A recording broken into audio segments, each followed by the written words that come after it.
5 पति फिर भी द्रौपदी पर थी।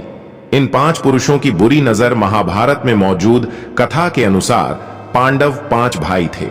पांचों भाइयों की एक पत्नी थी जिसका नाम था द्रौपदी। द्रौपदी के जन्म के विषय में कथा है कि इनका जन्म अग्नि से हुआ था। द्रौपदी वीर और गुणी स्त्री होने के साथ ही अत्यंत रूपवान थी। इसलिए जब इनके पिता द्रुपद ने द्रौपदी की शादी के लिए स्वयंवर का आयोजन किया, तब भारतवर्ष के सभी राजे राजकुमार विवाह की अभिलाषा मन में लिए पंचाल देश पहुंच गए। पांडुपुत्र अर्जुन ने द्रौपदी का स्वयंवर जीता और कुंती के कहने पर द्रौपदी को 5 पांडवों से विवाह करना पड़ा। द्रौपदी के 5 पति वीर और अजेय थे।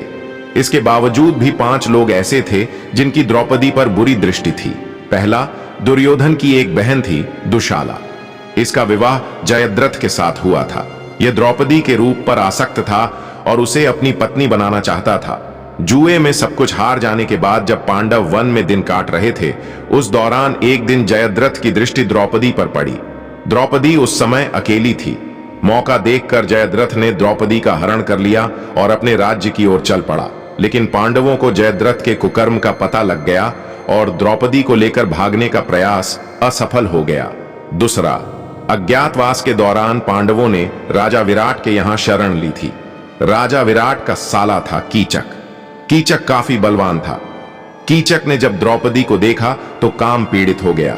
द्रौपदी को जब कीचक की नीयत का पता चला तो उसने पांडवों को कीचक के बारे में बताया। एक रात भीम द्रौपदी के वस्त्र पहनकर कीचक के कमरे में गए। कीचक ने द्रौपदी समझकर जैसे ही घूंघट उठाया, भीम ने उस पर हमला कर दिया और उसका वध कर दिया। तीसरा, कौरवों ने पांडवों को जुआ खेलने का आमंत्रण दिया और पांडवों को क्षत्रिय धर्म निभाने के लिए इस आमंत्रण को स्वीकार करना पड़ा। कौरवों ने छल से पांडवों को जुए में हरा दिया। जुए की बाजी में पांडव द्रौपदी को भी हार गए। भरी सभा में दुर्योधन के छोटे भाई दुशासन ने द्रौपदी का अपमान किया। इसने दुर्योधन के कहने पर द्रौपदी का वस्त्र हरण करने का प्रयास किया, लेकिन भगवान श्री कृष्ण की कृपा से द्रौपदी की लाज बच गई और द्रौपदी का वस्त्र हरण नहीं हो सका। चौथा, दुर्योधन का मित्र और अंगराज कर्ण की भी द्रौपदी पर बुरी दृष्टि थी। जिस समय द्रौपदी का स्वयंवर हुआ था, उस समय कर्ण भी द्रौपदी से विवाह की इच्छा से पांचाल आए थे।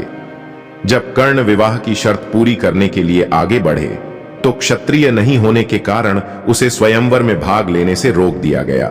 इससे आहत हुए कर्ण ने उस समय द्रौपदी का अपमान किया जब द्रौपदी को जुए में हारने के बाद सभा में लाया गया था। कर्ण ने द्रौपदी से कहा था, जो स्त्री 5 पतियों के साथ रहती है उसका मान क्या और अपमान क्या। पांचवा, महाभारत का खलनायक दुर्योधन को माना जाता है। पांडवों को जुए में बाजी हार जाने के बाद दुर्योधन द्रौपदी को भरी सभा में बालों सहित खींचकर लाने का आदेश दिया था। दुर्योधन ने द्रौपदी को निर्वस्त्र करने की भी आज्ञा दी थी। द्रौपदी को सभा में लाए जाने के बाद दुर्योधन ने अपनी जंघा पर बैठने के लिए द्रौपदी को कहा था। इसी कारण से भीम ने दुर्योधन की जंघा तोड़ने की प्रतिज्ञा की थी। महाभारत युद्ध के समाप्त होने पर भीम ने अपनी इस प्रतिज्ञा को पूरा भी किया था। तो दोस्तों, वीडियो आपको कैसी लगी कृपया कमेंट बॉक्स में हमें जरूर बताएं। और दोस्तों, ऐसे ही और भी वीडियो को देखने के लिए कृपया चैनल को भी सब्सक्राइब जरूर करें और कमेंट बॉक्स में सच्ची श्रद्धा से जरूर लिखें। जय श्री कृष्णा। राधे राधे। वीडियो को अंत तक देखने के लिए आपका धन्यवाद।